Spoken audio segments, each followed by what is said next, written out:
오늘 하나님 말씀은 사도행전 27장 9절부터 25절까지 있는 말씀 함께 보시겠습니다. 사도행전 27장입니다.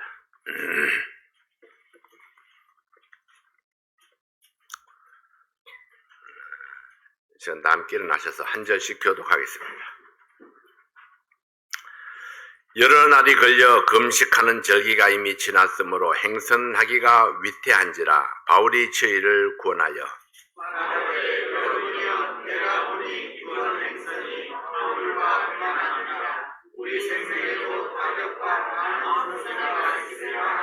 백부장이 선장과 선주의 말을 바울의 말보다 더 믿더라.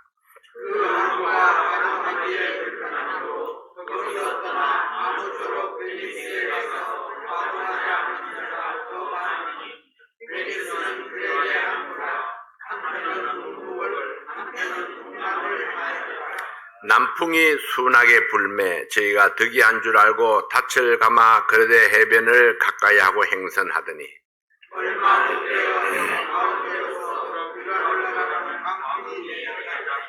배가 밀려 바람을 맞추어 갈 수 없어 가는 대로 두고 쫓겨가다가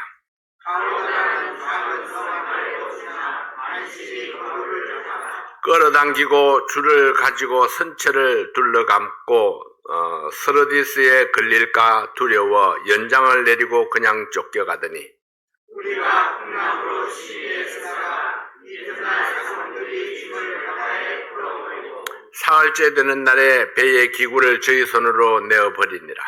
여러 날 동안 해와 별이 보이지 아니하고 큰 풍랑이 그대로 있으며 구원의 여왕이 다 없어졌더라. 여러 사람이 오래 먹지 못하였음에 바울이 가운데 서서 말하되 여러분이여 내 말을 듣고 그르데에서 떠나지 아니하여 이 타격과 손상을 면하였다면 좋을 뻔하였느니라.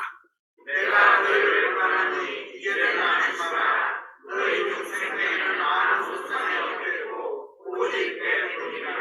나의 속한 바 곧 나의 섬기는 하나님의 사자가 어젯밤에 내 곁에 서서 말하되 바울아 두려워하라. 내가 가이사 앞에 서야 하겠고 또 하나님께서 너한테 행선하는 자를 다 내게 주셨다 하셨으니 그러므로 여러분이 안심하라. 나는 내게 말씀하신 그대로 되리라고 하나님을 믿노라. 아멘. 아버지 하나님 감사합니다. 하나님께서 말씀하신 그대로 하나님께서 이루실 것을 믿습니다. 그래서 말씀을 들을 때마다 그 말씀이 내 삶 속에 온전히 이루어져서 열매 맺는 삶을 살 수 있다는 확신을 가지고 우리 말씀을 받을 수 있도록 도와주시옵소서. 이 시간 온전히 주께 의뢰합니다. 예수님 이름으로 기도하옵나이다. 아멘. 앉으시겠습니다. 성경에는 인생의 삶의 세 가지 종류의 폭풍을 소개하고 있습니다. 첫째는 우리 자신이 가져오는 폭풍입니다. 삼손의 경우처럼 자신이 유발한 문제 때문에 폭풍 속에 이렇게 휘말리는 경우가 있죠. 자기 욕심이나 죄 때문에 밀려오는 그런 폭풍 같은 고난이 있습니다. 두 번째 경우는 하나님이 일으키시는 폭풍입니다. 예수님이 잔잔케 하신 갈릴리 호수의 폭풍과 같은 그런 거죠. 하나님께서 제자들의 믿음을 시험하기 위해서 폭풍을 일으켰을 때에 예수님께서 그 폭풍을 잔잔하게 하시는 그런 모습들을 보게 됩니다. 우리의 믿음을 테스트하기 위해서 주시는 그런 폭풍이 있죠. 세 번째로는 다른 사람들이 원인이 되는 폭풍입니다. 바울과 신라가 옥에 갇히는 일과 같은 그런 고난이죠. 사람들이 바울과 신라를 고발해서 그들을 옥에 갇히게 하는 그런 모습. 어떤 누군가가 나를 이렇게 음해하고 시기하고 질투해서 나에게 고난이 닥치는 그런 경우도 있습니다. 당신이 아무런 죄가 없이 위기를 만났을 때에 마지막 종류의 폭풍을 만나는 경우에 이것은 참으로 감당하기 어려운 그런 폭풍일 수 있습니다. 그런데 폭풍은 상대를 가리지 않습니다. 그리스도인이든 아니든 상관없이 폭풍 같은 문제들이 인생들에게 몰려올 수 있습니다. 그러면 우리는 이러한 위기들을 어떻게 대처해 나가야 합니까? 이 바울의 경험을 통해서 하나님이 주시는 교훈을 우리가 받을 수 있기를 바랍니다. 바울은 복음을 전하다가 죄수가 되어서 이제 배에 태워져서 로마로 향하고 있었습니다. 이 사도 바울의 소원이 로마에 가서 복음을 전하는 것이었고 이를 위해서 오랫동안 기도해 왔었습니다. 이 미항이라는 항구에서 여러 날을 지내는 동안에 하나님께서 바울의 마음속에 주신 말씀이 있었습니다. 폭풍의 위험이 있으니까 미항을 떠나지 말라는 것이었죠. 그러나 이것은 바울의 마음대로 결정할 수 있는 사항이 아니었습니다. 왜냐하면 자유로운 여행이 아니고 바울은 지금 죄수가 되어서 끌려가는 상황에 있는 그런 형편입니다. 바울이 하나님께서 주신 경고의 말씀을 전했지만은 바울의 호송을 맡았던 백부장은 바울이 전하는 경고보다 선장의 말을 더 믿었고 좀 더 넓고 편안한 곳으로 가서 겨울을 지내기를 원했습니다. 그들은 하나님의 경고를 무시하고 폭풍 속으로 항해를 시작했던 것입니다. 사람들이 폭풍 같은 그런 위험 속에 빠지는 일반적인 세 가지 이유들이 있습니다. 이것은 2000년 전이나 지금이나 관계없이 동일하게 나타나는 그런 이유들입니다. 인간의 성정은 쉽게 변하지 않습니다. 여러분들도 인정하시죠? 네. 쉽게 변하지 않습니다. 여러분의 아내들은 잘 변하겠지만은 10년 동안 50년 동안 이렇게 이야기해도 잘 변하지 않습니다. 변하지 않지만은 또 그것을 우리가 하나님을 의지하고 유용하게 이렇게 유연하게 대처할 수 있는 그런 훈련은 많이 되었을 것입니다.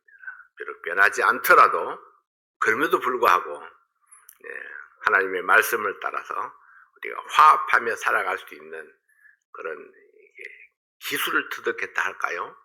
삶을 터득했다 할까요? 자, 첫 번째로 잘못된 믿음이 우리의 삶을 위험에 빠뜨릴 수 있습니다. 잘못된 믿음. 사람들은 전문가의 말을 무조건 따라가려고 하는 경향이 있습니다. 어떤 박사가 이야기했다고 그러면은 우리가 잘 신뢰하죠. 왜냐하면은 나보다 더 많이 공부했고 더 많은 경험이 있다고 믿기 때문입니다. 몇 년 전에 한국에 갔을 때에 체질학 전문가를 추천을 받아서 면담을 한 적이 있습니다. 제가 자주 피곤하고 뒷골이 땡기고 어깨가 묵직하고 굉장히 오랫동안 고생을 했었습니다. 근데 갔더니 그분이 이렇게 딱 진맥을 하더니 내가 힘드는 이유가 음식 때문이라고, 해물이 안 좋으니까 해물을 멀리하라고 그랬습니다. 근데 밖에 나와서 둘러보니까 간판마다 전부 다 해물입니다. 해물집이 그렇게 많은지. 그 후에 또 다른 유명한 전문가가 있다고 해서 찾아갔습니다. 이번은 내가 열이 위로 떠서 어깨가 뭉치고 머리가 막지 못하고 몸이 항상 피곤하니까 열을 아래로 내려야 한다고. 근데 열을 아래로 내리는 데에는 차가운 성격을 가진 돼지고기, 해물 종류가 좋다는 겁니다. 이게 정반대가 나왔죠. 그 후에 한 유명한 한의사를 만났습니다. 그는 또 이렇게 이야기를 합니다. 입맛에 맞는 대로 그냥 드세요. 열이 위로 떴다면은 당연히 혈압이 높아야 되는데 목사님 혈압은 지극히 정상이니까 안심하시고 그냥 어깨에 뭉친 근육이나 풀어주시고 그냥 마음대로 그냥 아무거나 즐겁게 드시라고. 전문가가 나와서 현미밥이 좋다고 말합니다. 그러면은 모든 사람들이 현미밥이 좋다고 생각을 합니다. 그러나 위장이 좋지 않은 사람에게는 현미밥보다는 찹쌀밥이 좋다고 그렇게 이야기를 하죠. 생야채가 좋다고 하지만 가스가 많이 차는 사람에게는 또 조심해야 된다고 조언을 합니다. 옛날에 사실은 자라나면서 다 해본 겁니다. 매일 한여름 동안 생야채만 먹어댔던 데가 있었고,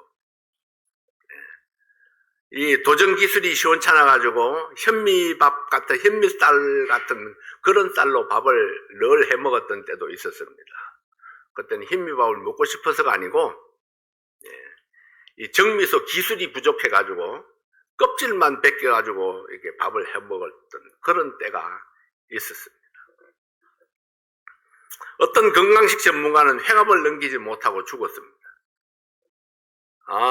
저 사람의 강의대회를 하면은 장수할 것 같은데, 요즘에는 뭐 보통 회갑을 못 넘기고 죽는다 이러면은, 병으로 죽는다 이러면은 좀, 보통 수준을 산다고 말할 수가 없는 시대에 우리가 살고 있죠. 어떤 심장병 전문의는 심장병으로 죽었습니다. 전문가라고 해서 항상 옳은 것은 아닙니다. 모든 문제의 해답이 그 전문가에게 있지 않다. 그걸 말씀드리는 겁니다. 오늘 본문에 나오는 백부장은 바울의 말을 듣는 대신에 선주와 선장의 충고를 따랐습니다. 백부장의 생각에는 항해 경험이 많은 선주나 선장이 더 전문가라고 생각했기 때문입니다. 사도행전 27장 11절 말씀을 보면은 백부장이 선장과 선주의 말을 바울의 말보다 더 믿더라. 네, 우리가 혼란 속에 빠지는 첫 번째 이유는 불완전한 전문가의 말을 맹신하는 것입니다. 사람들은 대부분 전문가의 말을 더 신뢰합니다. 그들은 각기 그 방면에 전문가가 되기 위해서 더 많은 시간을 들여서 공부하고 훈련했고 경험이 쌓였기 때문입니다. 물론 어떤 부분들은 전문가가 훨씬 더 잘하고 잘 아는 그런 부분들도 많이 있죠. 그러나 그 전문가들도 잘못 알고 잘못 판단할 때도 있다는 사실을 생각해야 합니다. 어떤 전문가라도 완벽할 수는 없습니다. 만약에 당신이 불완전한 전문가에게 묻기 시작한다면 혼란을 피할 수가 없습니다.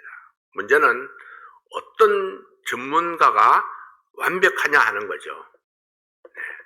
내가 의지하는 그 전문가는 과연 얼마만큼 이게 완벽에 가까운 아니면 성공 가능성이 있는 그런 사람인가 우리가 파악하기가 쉽지가 않습니다. 모든 전문가 위에 가장 뛰어난 전문가는 누굴까요? 그분은 하나님입니다. 그래서 전문가의 말이 중요하지만은 그 전문가의 말이 하나님의 말씀과 대치될 때는 그때는 우리가 전문가를 과감하게 버릴 수 있어야 됩니다. 더 전문가이신 하나님을 따라가는 것이 지혜로운 거죠. 이거는 지혜입니다. 하나님께서 모든 상황을 지켜보고 계시고 하나님은 모든 것을 다 알고 계시는 분이기 때문입니다. 우리가 GPS를 켜고 더 빠른 길을 찾아서 이렇게 운전을 해갑니다. 제가 GPS를 켜고 가는데 제 아내는 다른 길을 자꾸 제안합니다. 이 길이 더 빠를 것 같다고. 내가 그러죠. 여보, 하늘에서 내려다보는 것이 더 정확해요. GPS가 좋은 이유가 뭡니까? 위에서 내려다보기 있기 때문입니다. 위에서 이렇게 딱 내려다보고 저 길이 막혔구나, 이 길이 더 빠르구나, 이 길이 가는 게 더 좋겠구나 그렇게 판단을 해가지고 GPS가 이렇게 행로를 제공해 주죠. 가다가 어떤 길이 막히면은 GPS가 또 제안을 또 해줍니다. 더 빠른 길이 있습니다. 변경하시겠습니까? 예스 하면은 더 빠른 길로 다시 제공을 해줍니다. 위에서 이렇게 내려다보니까 그 길이 막혔네. 아까는 뚫렸었는데. 그러면은 다른 길을 또 이렇게 제공해 주죠. 어떻게 그렇게 할 수 있어요? 우리는 평지만 보는데 GPS가 위성에서 이렇게 위에서 이렇게 쫙 내려다보니까 나보다도 훨씬 더 넓은 시야로 정확하게 볼 수 있는 겁니다. 자, 여러분, 그럼 하나님은 어떤 분이십니까? 하나님은 사면팔방 위에서 그냥 다 어디서든지 내려다보시는 분입니다. 모든 상황을 다 꿰고 계시는 분이에요.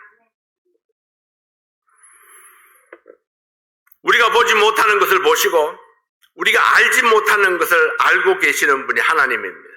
하나님께서는 바람의 흐름을 아시고 구름의 상태를 아시는 분이시고 또 구름을 일으킬 수도 있는 분이시고, 비를 땡겨올 수도 있는 분, 밀어낼 수도 있는 분입니다. 우리가 직면하는 모든 상황을 가장 정확하게 알고 계시는 분이 하나님이십니다. 그래서 하나님을 신뢰하는 자는 안전하다 이렇게 말씀을 했죠. 그래서 우리는 어떤 전문가보다도 하나님이 더 전문가이다.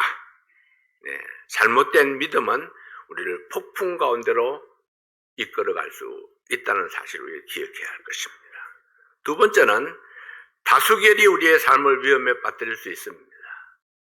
사람들은 다수결을 좋아합니다.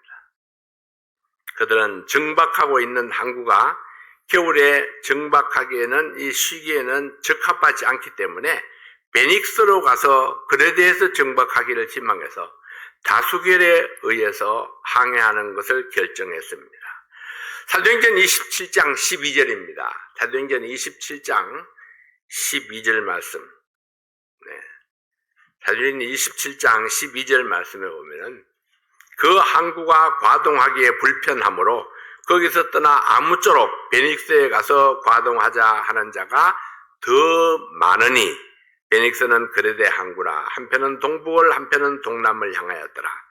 베닉스에 가서 겨울을 나자 하는 자가 더 많았기 때문에 베닉스로 가고자 했습니다.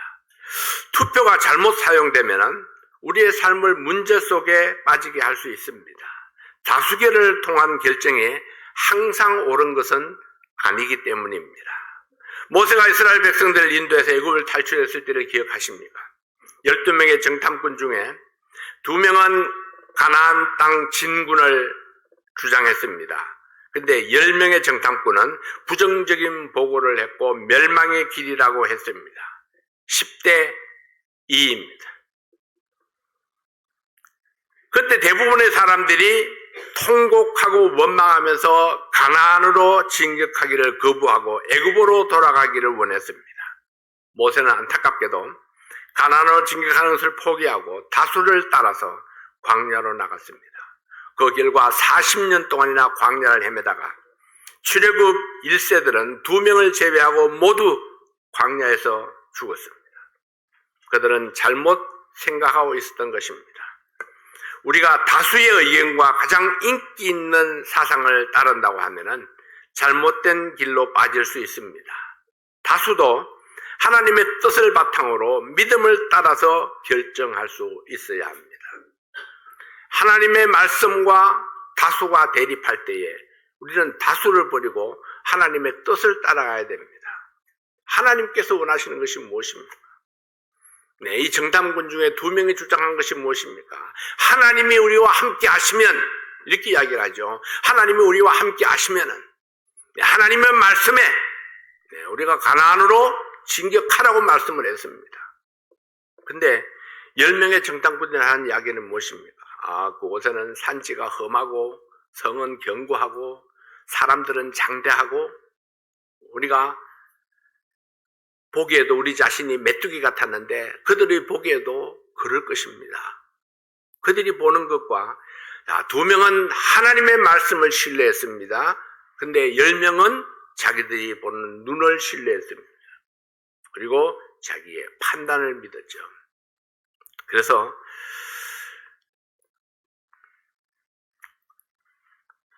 하나님의 말씀이 다수결과 배치될 때는 다수결을 버리고 하나님 말씀을 따라갈 수 있어야 합니다. 우리가 처음 이 건물을 보러 왔을 때를 기억하십니까? 정말 우중충했죠? 마치 무당집 같이 보였었습니다. 딱 보니까 그냥 앞에 이게 어두컴컴한 그런 불빛 아래 아주 호감이 가는 빌딩이 아니었습니다. 우중충하고 지저분하고 외진 곳에 위치한 이 빌딩은 호감이 가는 그런 빌딩이 아니었습니다. 그러나 하나님께서 우리를 이곳으로 인도하셨다면, 하나님께서 이 건물을 우리에게 주신 것이라면 우리는 마땅히 그 길을 따라가야 합니다. 우리는 기도하고 하나님께서 어떤 건물을 우리에게 주실까 하는 그런 마음을 가지고 여기를 찾아왔었습니다. 함께 기도한 후에 여러분의 의견을 물었죠. 90% 이상이 찬성을 했습니다. 그래서 환경 때문이 아닙니다. 빌딩이 좋아서도 아닙니다. 별 볼 일 없었잖아요. 우중충하고 지저분하고. 네.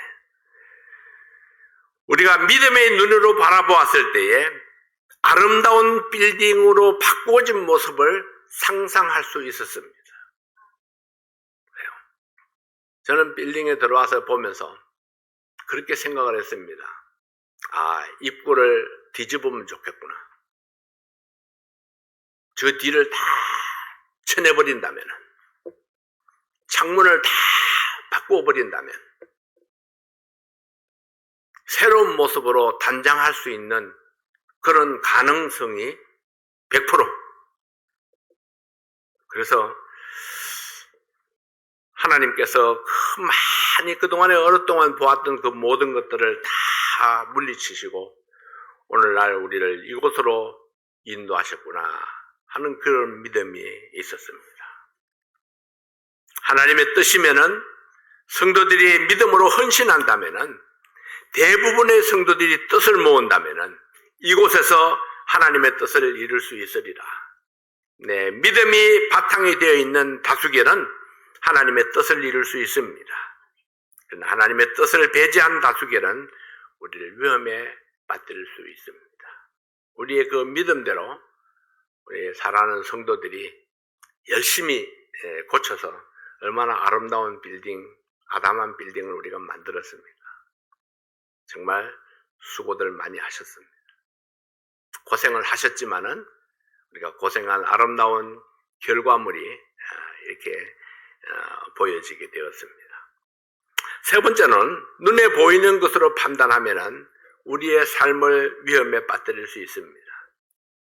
바울은 분명 바다의 전문가는 아니었지만은 성령의 인도함을 받는 하나님의 사람이었습니다. 바울은 그들에게 지금은 항해가 위험하다고 경고했습니다. 그러나 남풍이 순하게 불어오는 것을 보고 그들은 원하는 대로 갈 수 있다고 생각했습니다. 그래서 닻을 감아 올리고 그러되 해변을 가까이 하면서 항해를 시작했습니다.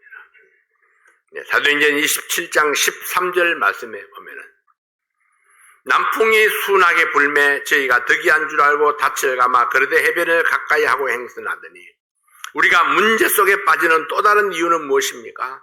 우리가 환경을 의지하고 내 눈에 보이는 것을 의지하기 때문입니다. 여기서 남풍이 순하게 불었다는 말씀에 주의하여 보십시오. 지중해에 그 순하고 잔잔한 항해를 하는 것보다 더 좋은 일이 어디 있을까요? 선원들은 바다의 조건과 환경을 좋게 보았기 때문에 그들이 원하는 대로 항해할 수 있다고 생각했습니다. 그러나 여러분, 환경이 아무리 좋게 보여도 환경은 언제든지 바뀔 수 있습니다. 환경은 우리 믿음의 대상이 아닙니다. 지금은 좋게 보이지만은 당신은 폭풍을 향해서 항해하고 있는지도 모릅니다. 나는 사람들이 이렇게 이야기하는 것을 듣습니다. 거의 모든 사람들이 그렇게 생각하고 있습니다. 이 결정에는 문제가 전혀 없을 것입니다. 거의 모든 사람들이 그래요. 거의 모든 사람들이 그렇게 생각한다 할지라도 아닌 건 아닌 겁니다. 비록 소수가 주장한다 할지라도 진리는 진리입니다.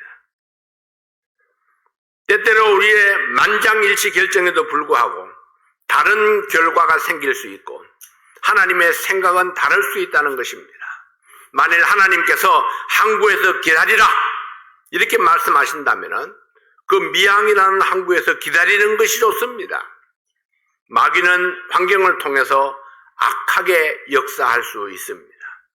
바울을 호송하던 선원들도 남풍이라고 불리우는 순풍을 따라가다가 갑자기 변한 광풍 속에 빠져들어간 것처럼 그들이 원하는 대로 잘 나가는 것 같은데 어느 순간 폭풍 속으로 들어갈 수 있다는 것입니다. 배는 폭풍 속에 빠지게 되었고 더 이상 바람에 맞추어 갈 수가 없었습니다. 우리의 잘못된 판단이 내 삶을 위험에 빠뜨릴 수 있습니다. 하나님의 눈으로 믿음의 눈으로 바라보고 판단해야 안전합니다. 하나님만이 우리의 삶을 순탄하게 이끌어갈 수 있습니다.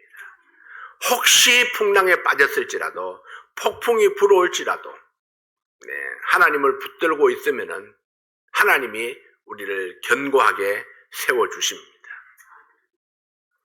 네 번째로 불순종의 결과가 주는 교훈이 무엇입니까? 그들은 바람에 쫓겨갔습니다. 우리도 선원들이 한 것과 똑같은 세 가지 실수를 인해서 위기 속에 빠지게 될 수 있습니다. 잘못된 전문가의 조언을 맹신하는 잘못에 빠질 수 있고, 투표로 모든 것을 결정할 수 있으며, 눈에 보이는 대로 결정하다가 믿음을 놓치는 잘못을 범하기도 합니다.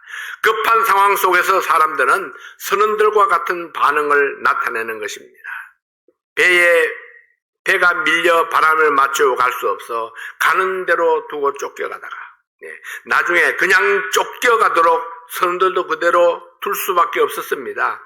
때때로 우리의 삶 속에 닥친 풍랑은 아무런 대책 없이 그냥 내 인생을 흘러가게 둘 수밖에 없을 때가 있습니다. 그래야 우리의 목표를 포기하게 합니다. 우리가 나가는 방향을 잃어버립니다.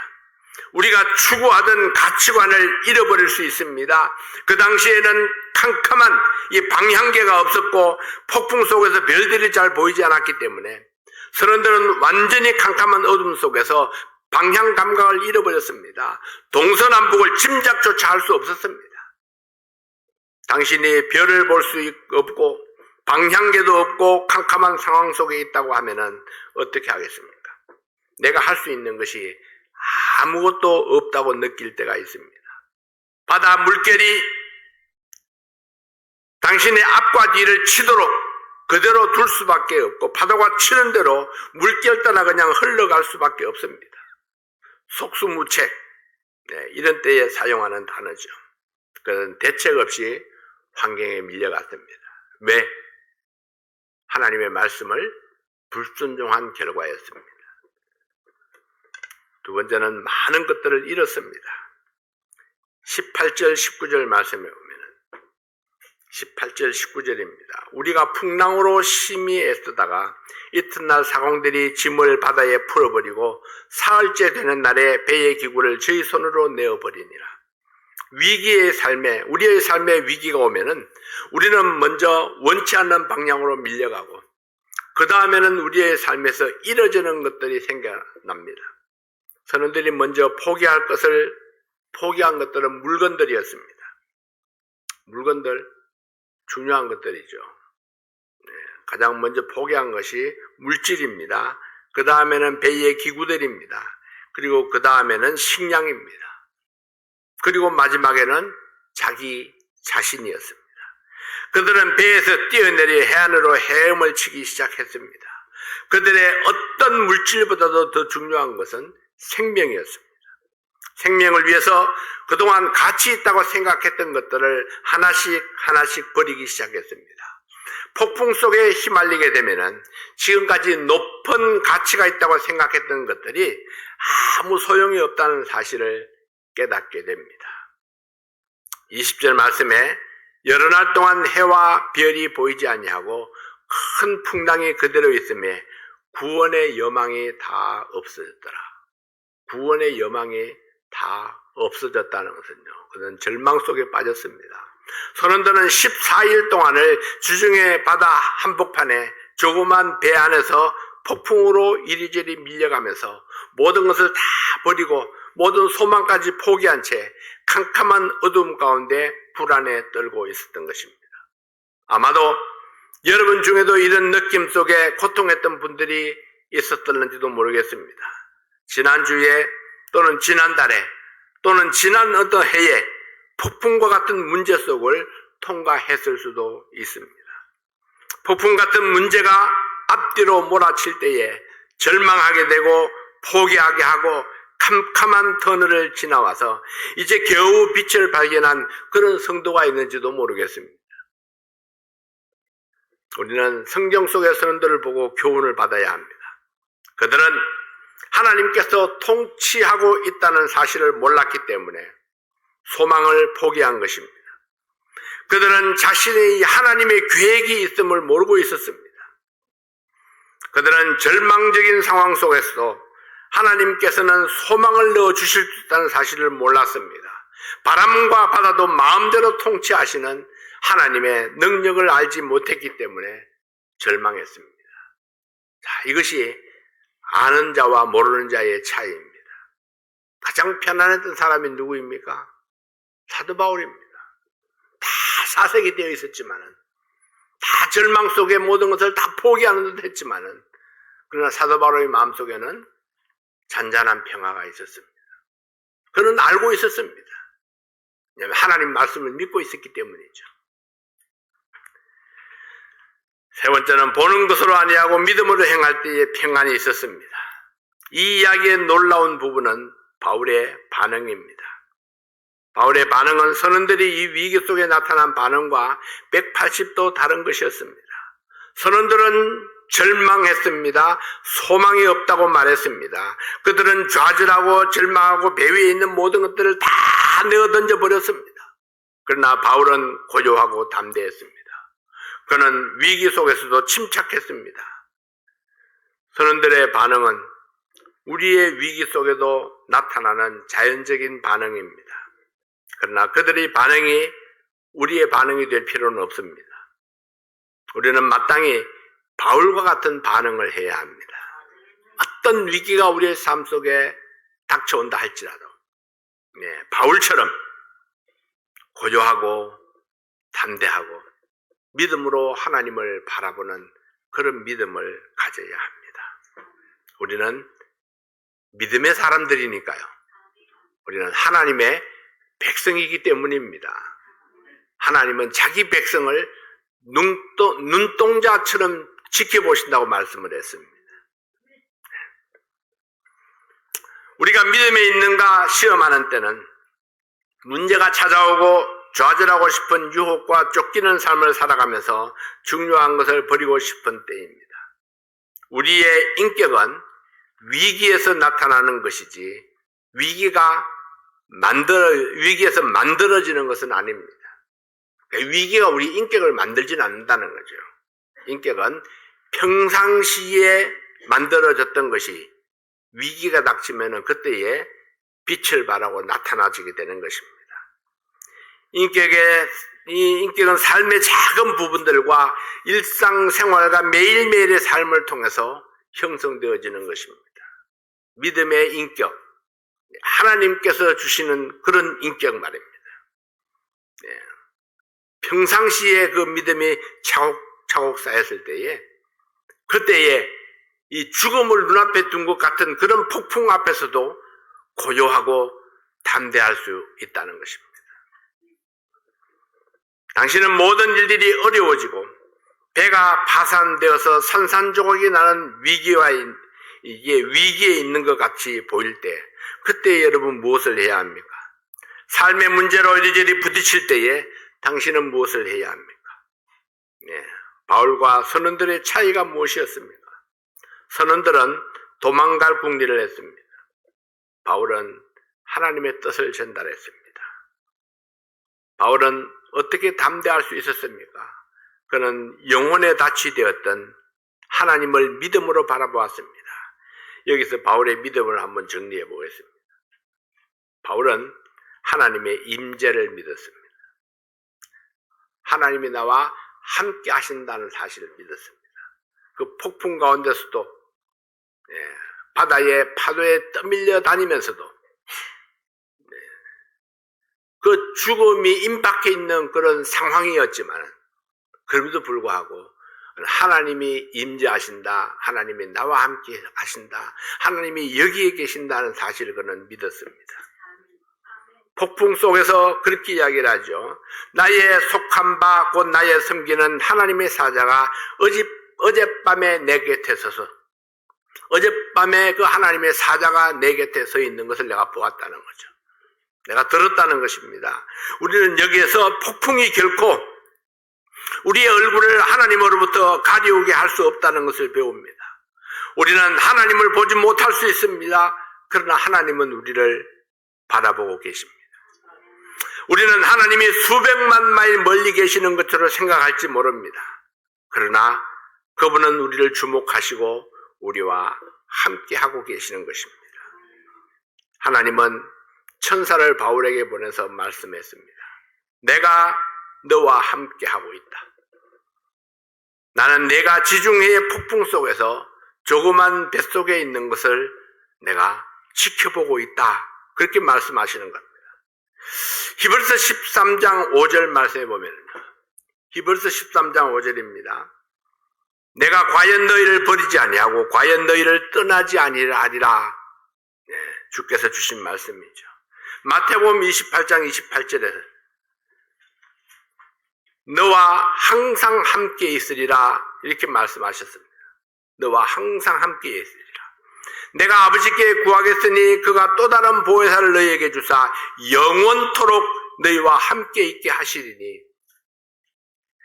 이 하나님의 말씀은 하나님께서 얼마나 우리에게 밀접하게 이렇게 다가와 있는가를 보여주고 있습니다. 그리고 결코 그분은 나를 버려두고 떠나가지 아니하시는 분, 나를 버려두지 아니하시는 분이라는 것입니다. 성경에서 거듭 우리에게 말씀하시는 것은 우리가 어디에 있든지 하나님은 바로 그곳에 우리와 함께 하신다고 말씀하고 있습니다. 당신이 지금 어떤 환경 속에 있든지 하나님은 당신과 함께 하고 있습니다. 만약 당신이 하나님을 찾는다면은 그렇다는 거죠. 찾지 않는다면 문제는 이겁니다. 하나님이 나와 함께 하고 있는데 내가 하나님을 찾지 않으면 하나님이 침묵한다는 사실입니다. 있는데 없는 것처럼, 계신데 아니 계시는 것처럼 잠잠하고 있습니다. 근데 내가 손을 내밀면 손을 잡아주십니다. 내가 기도하면 응답해 주십니다. 내가 아무것도 안 하면 그냥 잠잠히 바라만 보고 계십니다. 자, 여러분 누구에게 책임이 있습니까? 손을 내밀지 않는 나, 기도하지 않는 나, 하나님께 구하지 않는 나 때문에 하나님의 도우심을 받지 못하는 것입니다. 그래서 만약에 내가 하나님께 내 손을 내민다면 하나님이 내 손을 잡아주실 것입니다. 내가 하나님 앞에 기도하면 하나님께서 내 기도에 응답해 주실 것입니다. 하나님은 우리가 온전히 의지할 수 있는 영혼의 닻이 되는 분입니다. 두 번째, 바울은 하나님의 목적을 믿었습니다. 사도행전 27장 24절 말씀에 하나님께서 바울에게 주신 말씀이죠. 바울아 두려워 말라. 내가 가이사 앞에 서야 하겠고 또 하나님께서 너와 함께 행선하는 자를 다 내게 주셨다 하셨으니. 하나님은 말씀하셨습니다. 나는 너의 삶의 계획을 가지고 있다. 나의 계획은 내가 로마로 가는 것이다. 가이사에게 가서 하나님의 말씀을 전해야 하기 때문에 폭풍이 너를 해칠 수가 없다. 내가 가는 그 길을 누구도 막을 수 없다. 나는 네가 반드시 로마로 가서 가이사 앞에 서서 그 가이사 앞에서 하나님의 말씀을 선포하게 하는 것, 그것이 바울을 향한 하나님의 목적이었습니다. 모든 그리스도인들에게 하나님의 목적이 있습니다. 우리의 삶은 하나님의 목적을 이루기 위한 삶이 되어야 합니다. 하나님의 목적은 당신이 경험할 어떤 상황보다도 더 크고 위대한 것입니다. 하나님은 지금 당신이 당면하고 있는 문제들 너머로 그 계획을 가지고 있습니다. 여러분의 문제가 건강이든지 경제적인 문제이든지 직장이나 친구의 문제이든지 어떤 것이든지 그 문제 너머에 하나님의 계획을 바라보아야 합니다. 이것은 교훈은 이것입니다. 내게 일어나는 문제에 초점을 맞추면 위험에 빠지게 됩니다. 그러나 나를 위한 하나님의 목적에 초점을 맞추면 누구도 어떤 환경도 나의 삶을 무너뜨릴 수 없습니다. 또한 바울은 하나님의 약속을 믿었습니다. 25절에 이렇게 말씀합니다. 여러분이여 안심하라. 나는 내게 말씀하신 그대로 되리라고 하나님을 믿노라. 이것이 바로 믿음입니다. 나는 내게 말씀하신 그대로 되리라고 하나님을 믿노라. 하나님은 그의 약속을 지키십니다. 어김없이 지킵니다. 폭풍은 하나님의 목적을 변경시킬 수 없습니다. 폭풍은 하나님의 자녀를 파괴할 수 없습니다. 하나님의 약속이 확실하기 때문입니다. 여러분 가운데에는 지금 감당하기 어려운 위기들을 통과하는 분들이 있을지 모르겠습니다. 당신의 문제가 너무나 감당하기 어렵기 때문에 절망적이라고 생각할지도 모릅니다. 하나님께서 나를 통해서 당신에게 주는 말씀은 바로 이것입니다. 당신은 짐을 버려야 할지 모릅니다. 배의 기구들을 버려야 할지 모릅니다. 어쩌면 배 자체를 버려야 할지도 모릅니다. 물에 빠질 수도 있습니다. 그러나 당신이 하나님의 약속을 믿는다면 이 폭풍을 반드시 통과할 수 있습니다. 그러므로 우리는 위기 속에서도 담대해야 합니다.